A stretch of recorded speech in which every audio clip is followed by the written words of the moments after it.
Conakry, 30 septembre 2024. Mesdames et messieurs, bonsoir et bienvenue dans cette nouvelle édition d'information. Les titres pour commencer.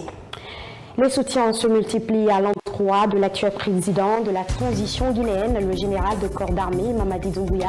La population de Kissidougou était fortement mobilisée ce dimanche dans la ville pour manifester son soutien indéfectible aux idéaux du chef de l'État guinéen. Un carnaval géant a été organisé au cœur de cette préfecture, suivi des prières et bénédictions pour le pays. Le compte rendu à suivre dans ce journal. Et puis, l'aérodrome de Massanta se trouve de nos jours dans un abandon total. Cette piste construite par le feu président Ahmed Sékou Touré se trouve dans un état de délabrement très poussé. La question est au centre des débats dans cette préfecture. Un constat alarmant interpelle les autorités du pays. Le cri de cœur des citoyens de la localité, c'est dans cette grande édition d'information. C'est tout pour les titres. Cap sur l'intérieur du pays, à Kissidougou précisément, la population était dans la rue ce dimanche pour exprimer son soutien aux idéaux du chef de l'État, le général Mamadi Doumbouya, de la lecture du Saint-Coran à la grande mosquée et de la Bible à l'église, en passant par un grand carnaval jusqu'au concert géant au stade. Le public a massivement répondu à l'appel des fils ressortissants et résidents de Kissi-Faramaya. Le film de la cérémonie avec notre correspondant régional à Marabelokada Kondé. C'est un signal fort que la ville de Kissi-Kaba Keïta vient de donner ce dimanche 29 septembre 2024. Sous un soleil ardent, la population de Kissidougou a répondu présent au grand carnaval jusqu'au stade préfectoral, ce qui témoigne leur engagement à soutenir les idéaux du chef de l'État. Aujourd'hui est un jour historique pour la population de Kissidougou et pour le CNRD, qui sont désormais liés par un même programme politique et social. Cet engagement historique crée des obligations de relations réciproques entre nous et les autorités de l'État nous interpelle tous à travers la mise en œuvre des programmes et projets du CNRD dans la préfecture de Kissidougou. Cet engagement démocratique libéral, sans pression aucune, sur la population de Kissidougou se justifie par cette grandiose mobilisation pour fêter avec nos prestigieux hôtes la semaine de l'indépendance. On s'est mis au travail, un travail dur pendant un mois, pas de paix, pas de nuit, pas de jour. On a abouti à nos résultats. Et finalement, on s'est dit, le 28 et le 29, c'est à Kissidougou pour qu'on montre à la face du monde, à la population, au pays, au président de la République et son gouvernement, que Kissidougou est l'une des premières préfectures à adhérer à ces idéaux. Cette marche a été organisée par les braves populations et cadres ressortissants de Kissidougou pour magnifier et reconnaître tous les efforts consentis par le CNRD dans le cadre de l'amélioration des conditions de vie du peuple de Guinée. C'est le lieu et le moment de témoigner devant les membres du gouvernement que la population de Kissidougou évolue dans l'esprit du CNRD et s'engage à l'accompagner dans l'accomplissement de sa noble mission de développement de notre nation, la Guinée. Après avoir écouté les différents discours, la délégation ministérielle s'est d'abord réjouie de la forte mobilisation de la population avant de promettre que les différentes doléances posées seront remontées au chef de l'État. Tout Kissidougou est en train de nous dire que nous faisons confiance au général Mamadi Doumbouya, nous faisons confiance à son projet et nous voulons le suivre. C'est ça le témoignage, c'est ça cette manifestation-là aujourd'hui. Nous sommes très satisfaits, nous ne sommes pas surpris du tout parce que nous savons que Kissidougou est une ville engagée, est une ville de paix et c'est aussi une ville qui tient parole. Et aujourd'hui, nous voulons prendre ce message-là que la population nous transmet afin que nous soyons à la hauteur de leurs attentes. Le message que vous venez de livrer, il sera transmis au gouvernement et au président de la République. Les doléances concernant les infrastructures, les doléances concernant l'emploi jeune et les doléances concernant tous les centres d'intérêt dont Kissidougou a besoin. C'est noté. Le président Mamadi Doumbouya nous a dit, il veut faire, après vous allez voir. Donc pour Kissidougou, il veut agir et les femmes et les jeunes de Kissidougou verront ce qu'il va faire. Après ces manifestations de soutien, Kissidougou compte désormais s'aligner derrière le chef de l'État afin de l'accompagner dans son projet de refondation enclenché depuis le 5 septembre 2021.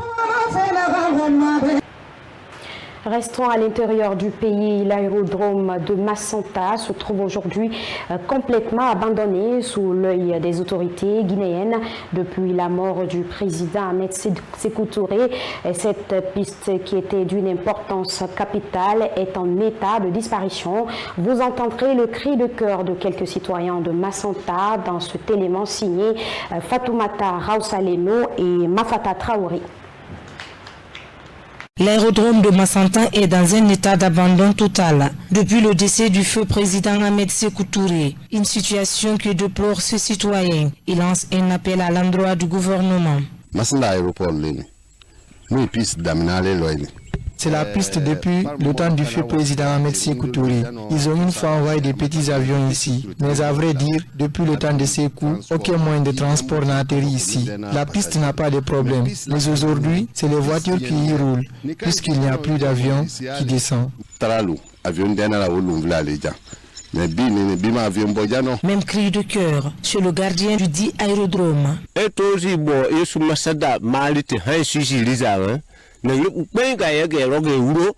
Mais masagete azalezo tuboku normalement aéroport gini ya tuburi gane braga geliatia brate tali zingatateli à librement également à librement. Le vice-maire de Darou n'a pas manqué aussi de s'exprimer sur cette histoire aérienne de Massanta qui est devenue aujourd'hui un nid d'oiseaux. Il demande donc à l'État de revoir le cas de leur aérodrome qui est en voie de disparition.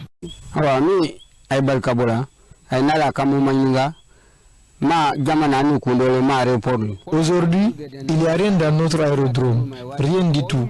Nous demandons au gouvernement de nous venir en aide pour que notre aérodrome devienne comme avant au temps d'Ahmed Sékou Touré et Conté. Vraiment, aide me kama aviation ma aéroport ay ko parce que bete kama sandalo nyokolo kabe avion nyakoma mebi ala aéroport mobile butu. La réinstallation de l'aérodrome de Massanta reste l'une des préoccupations des Massantaka. Pour cela, ils interpellent les nouvelles autorités du pays pour rénover cet endroit. Retour à Conakry, bonne nouvelle pour les consommateurs des produits de la Sobragui. La société des boissons rafraîchissantes de Guinée vient de lancer un nouveau format de Gulux de 105 litres sur le marché. Ils l'ont fait savoir à travers une cérémonie officielle organisée à l'occasion ce samedi du plus petit maquis aux hôtels de luxe de Conakry. Ce produit est vendu à 10 000 francs guinéens. Marie-Pauline Camara et Alassane Simakan nous signent ce publié. Reportage. Forte de sa fraîcheur et de son étiquette nationale, la bière Gulux, formant 65 centilitres, est désormais disponible à partir de ce lundi dans tous les types de points de vente de Conakry. Du plus petit maquis aux hôtels de luxe, rien ne freine l'élan de cette marque légendaire. Aujourd'hui, nous sommes donc fiers de vous présenter notre nouveau format, la Gulux 65.